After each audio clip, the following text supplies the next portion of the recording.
Hello and welcome. I'm Geeta Mohan and you're watching India Today Global. The big story we're bringing to you from New York. Jaishankar and US Secretary of State Marco Rubio have met in New York. The meeting just ended and Dr. Jaishankar on his social media post on X has posted that it was good to meet Secretary Rubio this morning in New York. I quote him as saying, our conversation covered a range of bilateral and international issues of current concern, agreed on the importance of sustained engagement to progress on priority areas. We will remain in touch. That's the news that's coming in at this point in time. My colleague Pranay Upadhyay joining me for more on this. Pranay, warm meeting, but will it culminate into any breather for India? We can't say with surety, Geeta, that will it bring any breather, but definitely there is a sense of positivity because both leaders not only met, but they did affirm, they did decide that the high-level contact need to continue between both the sides, and India and United States remain committed for continuing the relationship, partnership, and their high-level engagement. And you have also covered this relationship in great detail, and you know that how wide-spectrum contact India and United States maintain. But definitely this meeting has its own significance, not in terms of its timing, but this is the first one, a face-to-face meeting between Dr. Jaishankar and Marco Rubio after Operation Sindoor, and also after the trade and tariff announcement, after the Chabar, exemption being revoked, being revoked by the United States, and also the recent development in terms of the H1B visa. So definitely, Dr. Jaishankar must have raised these issues with the United States and must have conveyed the sentiment that the human lives are involved in this in the visa issue, and therefore the humanitarian aspect need to be taken into account. And as you would recall, Geeta, that recently Marco Rubio posted on the social media account that the September 2025, the continuing month, will be celebrated as the month for people-to-people contact and cherish the long-standing bond between India and United States. But unfortunately, this decision, which is impacting the people-to-people contact between India and United States, has come in the same month. Right. Pranay Upadhyay, thank you so much for joining me on this big story that's coming in from New York. Now, this is the big story we'd be covering this evening as well. There are interesting developments that are taking place in the United States of America. On the one hand, we saw Dr. Jaishankar meet his counterpart in New York. On the other hand, Piyush Goyal has reached Washington, D.C. to engage in trade talks. The bilateral that happened on the sidelines of the 80th session of the United Nations General Assembly between Jaishankar and Rubio is the first face-to-face meeting between the two leaders after Trump administration imposed additional 25% tariff on India. It also comes amid the growing tension that you're seeing in the IT sector after Trump announced a 100,000 H1B visa fee hike. Both the top cabinet members last met in July in Washington for the Quad Foreign Ministers meeting. Jaishankar is in New York for the UNGA. He will also deliver the country statement at the United Nations General Debate on the 27th of September. Now, amid uncertainty looming large over H1B visa and future of Indians in the dark, Trade Minister Piyush Goyal is in Washington to accelerate the long-pending trade deal. The visit of this Indian delegation to Washington comes after a U.S. team led by Brendan Lynch, Assistant U.S. Trade Representative for South and Central Asia, met Indian trade officials led by Chief Negotiator Rajesh Agarwal on the 16th of September in New Delhi. But the visit does not lay down all the subjects that will be tabled during the meeting.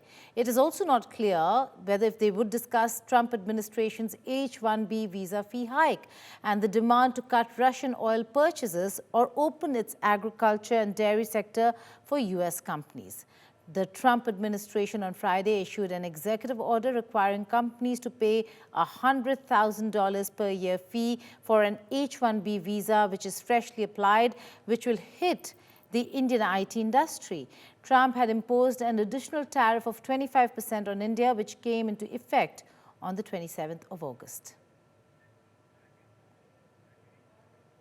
Now, with the H1B visa controversy creating ripples across the IT sector in India, there are many rumors. The future of the H1B visa holders are in dark, especially the ones who are applying for new visas. We tell you more about it in this report. Panic, confusion and chaos. This has been the state for Indian IT industry since Trump's announcement of the $100,000 H1B visa fee hike. What this proclamation will do is raise the fee that companies pay to sponsor H1B applicants to $100,000. This will ensure that the people they're bringing in are actually very highly skilled and that they're not replaceable by American workers. So it'll protect American workers, but ensure that companies have a pathway to hire truly extraordinary people and bring them to the United States. Following the announcement, Silicon Valley urged their staffers not to travel outside the country, leading to overseas workers scrambling for flights. But the White House later clarified that the fee was one-time and not annual and applied only to new visas. Following Caroline Levitt post, there has been some relief, but fear of uncertainty looms large. The new fee takes into effect from 12 a.m. on September 21st. But this new visa fee has certain exemptions. It will not apply to visa applicants working in the healthcare and engineering industry. As of 2025, there are estimated 500,000 to 600,000 H1B visa holders in the US. The current H1B visa holders must re-enter the US by September 21st if they have been abroad for 12 months or longer. Also, the executive order gives authority to US Secretary for Homeland Security to waive the $100,000 fee for H1B holders if they are deemed important for national interests. Trump claims that Americans are losing jobs to H1B visa holders. He also states that the program meant for high-skilled laborers is being misused to replace American workers with cheap laborers. For now, the American dream seems bleak. With Mahashweta Lala, Bureau Report, India Today. Joining me now is Mukesh Aghi. He is president of US ISPF, that's US-India Strategic Partnership Forum from Washington, D.C. Mr. Aghi, many thanks for joining us. Now, $100,000 for H-1B visas for all those who are applying freshly will have to now be shelling out that kind of money. That's the decision taken by Trump administration. You tell us, what is the impact of this decision, the implication of it for India as also for America, Dr. Aghi? Well, first is the $100,000 per H-1B visa is tremendously high number. The second is it is not targeted towards India or Indians itself, even though Indians take almost 72% of that visa itself. You have to understand that when this program was started, it was focused more on high-end technical talent, which was not available in the US. And since then, what we have seen is in certain cases, the H-1B program has been abused. And the whole objective here is to correct that. So any country would like to attract good talent, high-end talent, talent which is lacking in the local ecosystem. And that's what the objective of the $100,000 fee is, to basically filter out the low end and focus on the high end. Well, so what you're trying to say is that this is not really, should not come as a shock to many, because this is what Donald Trump had really promised. This was his poll promise. He's basically walking the talk, Dr. Aghi. No, absolutely. You have to understand, today the unemployment among the fresh graduates is slightly over 6.5%. Whereas the overall national unemployment is close to 4%. So the young, fresh graduates are not getting hired, especially in STEM program. And so the overall objective is to create an opening for the graduates here in the US for the local economy itself. So I think any leader of a nation would focus on that, and US is doing the same thing. Right, Dr. Agi, the fact of the matter is that there is a huge decision that has been taken on the fee. What does it really mean? We're looking at taxes on outsourcing of jobs that is now that is being pushed, which is the Hire Act. Then we're looking at replacing low category of about anybody earning $65,000 and under. Those jobs being replaced by Americans. Either way, what I'm seeing over here is no matter how you look at it, Indian techies are going to be really impacted drastically, and there is going to be a reduction. No, you're right, because you have 85,000 basically H1B, and almost 20,000 are directly from skills. But you can always leverage that through L1, J1, or if companies are interested, they can sponsor the golden visa of $1 million. So I think it's not the end of the tunnel here in every aspect. If Indians are dreaming, people who are have ambition to be here, they will find ways to be here. Well, Dr. Agi, you are in touch with a lot of industry leaders now and tech companies in Silicon Valley. How are they reacting to this decision? Are they concerned? Are they really worried or not? Yes, in fact, in the last 60 days, I've spoken to almost 70 plus CEOs all across the Valley and across America. Yes, they are concerned because nobody likes an environment which is uncertain. They want transparency, stability, so they can make their investment decisions. So from that perspective, yes, you hear people are concerned. You're concerned about your children's continuing education. You're concerned about buying a new house because you don't know what's going to happen. You're concerned about your career itself. And when you put a tax of $100,000 per visa per individual itself, it does impact the budgets of companies itself. So I think companies will look at very carefully as to when they plan the hiring, as to what position they're going to hire and what position they're going to basically offshore it. But that's normal in any environment when you're trying to plan a business, when you're trying to build a family, that you have to deal with uncertain environment. Today, the turbulence is much, much higher. But Right. I think there's enough resilience both on the corporate side and also individual side that they will weather the storm calmly. Right. We'll see what that resilience really looks like in coming days. For now, Dr. Agi, thank you so much for joining us here on the network. Now, on Statecraft today, we talk about the decades of concerns over brain drain that we've spoken of and what has successive governments really done about it for India. Not so long ago, they were part of India's soft power cloud, the techies, the tech industry of India. What happens now? Should they remain? What should the government of India do? You can watch the detailed analysis on our YouTube channel, India Today Global's YouTube channel. But for now, here is an excerpt.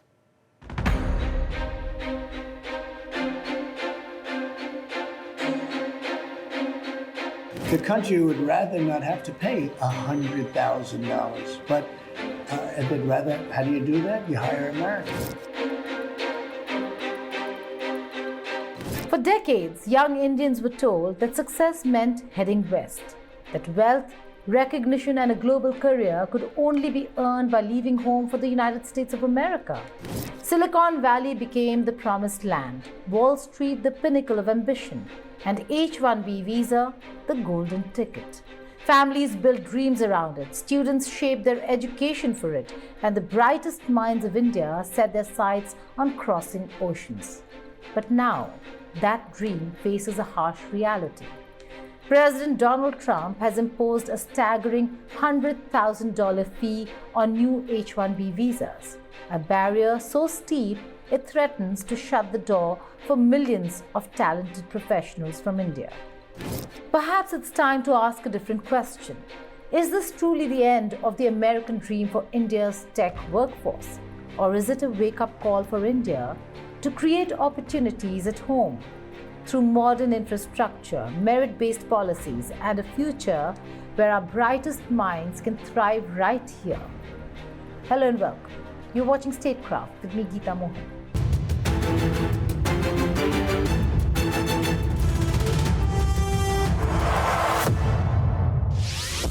They say the American dream is universal. For decades, it was the beacon for millions of young Indians, a promise of opportunity, prosperity, and global recognition. Elon Musk, Sundar Pichai, Satya Nadella, Indra Nui, all of them lived that dream, starting with an H1B visa. But today, that dream is under siege. President Donald Trump has announced a $100,000 fee for new H1B visas. One fee, one giant hurdle, and for Indian IT professionals, it might just be the end of an era. In 2024, 283,000 Indians obtained this visa out of a total of 390,000. It is the bridge that has carried India's brightest minds to Silicon Valley, to Wall Street, to global tech giants like Microsoft, Google, Amazon, Meta, TCS, and Infosys. Now, Prime Minister Narendra Modi has been blunt on one front. India must reduce its dependence on foreign products. From defense equipment to semiconductors, from ships to chips, Atmanirbhar Bharat, or self-reliance, is the new national mantra. But there is one dependency India has rarely confronted: our dependence on exporting services, on sending our talent abroad. For years, Indian IT companies have thrived on outsourcing. Millions of young professionals dreamt not of innovating in Bengaluru or Hyderabad, but of writing code for a bank in New York or London. And the government, across party lines, let this brain drain slide, sometimes even celebrating it as proof of India's global clout. But today, the cost of that complacency is staring us in the face. The rationale is simple, at least politically. Trump frames it as protecting American jobs. He claims the H1B program has been exploited to replace domestic workers with cheaper foreign talent. The share of IT workers on H1B visas has grown from 32% in 2003 to over 65% in recent years. MAGA supporters see this as stopping Indians from stealing American jobs. And for those who think outsourcing could be the workaround, Trump has already shut that door too. The Halting International Relocation of Employment Act, the so-called HIRE Act, is designed to punish American firms that send jobs abroad. A 25% tax on outsourcing. China has also announced a new K visa aimed at young STEM professionals worldwide. Unlike the H1B, applicants need not have a domestic employer to sponsor them. A few ultra-wealthy individuals may still access the US through the Trump Gold Card, an investor visa requiring a minimum $1 million commitment to projects within the country, ultimately leading to residency and then citizenship. But for the majority of Indian IT professionals earning around $65,000 a year, this is utterly unattainable. The door remains open only for the rich. For most, it has slammed shut. India's youth can build India if the system empowers them. And it's not just about opportunity, it's about sovereignty over talent. Every engineer, developer, or innovator who leaves is a potential builder of India lost to a foreign land. Trump's fee may have closed a US door, but it opens a chance for India to reclaim its brightest minds, to cultivate innovation at home, and to make Atmanirbhar Bharat, or self-reliance, a reality. Policies that reward merit, foster research and innovation, support startups, and simplify business regulations can keep the brightest minds at home rather than sending them overseas. The question is no longer whether Indians can succeed abroad. It's whether India can build a future that inspires them to stay, innovate, and lead. It's time to end the US obsession and start building that future here in Bengaluru, Hyderabad, Pune, and beyond. Thank you for watching Statecraft. As European countries come together to rally behind the cause of Palestinian statehood, Israel finds itself pushed against the wall. But it remains defiant as countries recognize Palestine's state in the UNGA, which kickstarted today.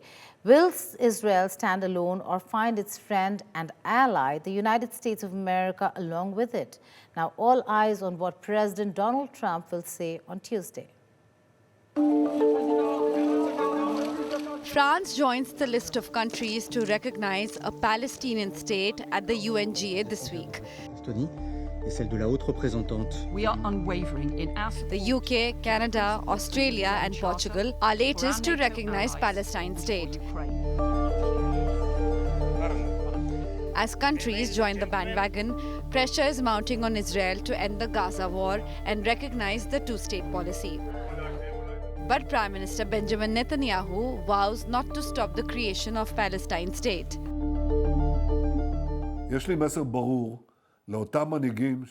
I have a clear message for those leaders who recognize Palestinian state after the horrific massacre on October 7th.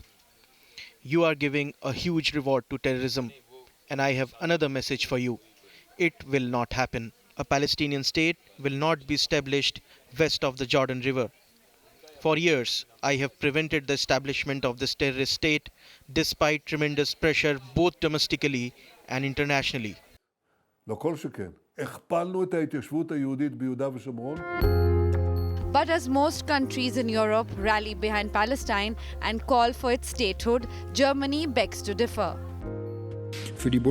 For the German government, the recognition of Palestinian statehood is not currently up for debate. We continue to see such recognition as one of the last steps, not one of the first, on the path to a two-state solution. The US, meanwhile, has not granted visa to Palestinian officials, including Palestinian President Mahmoud Abbas, to attend this year's UN General Assembly session. This promoted a resolution to allow Abbas to address world leaders gathered at the General Assembly via video link. Abbas is among the 80 Palestinian officials whose visas have been revoked by the US. Earlier, Israeli army released footage showing stationary tanks and military vehicles it said were of the 36th Division preparing to enter the Gaza City area. With Mahashweta Lala, Bureau Report, India Today.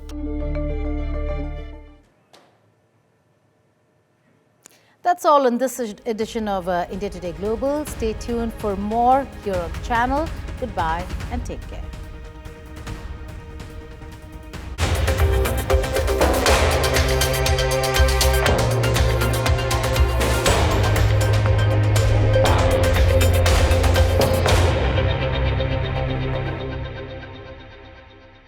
Thank you.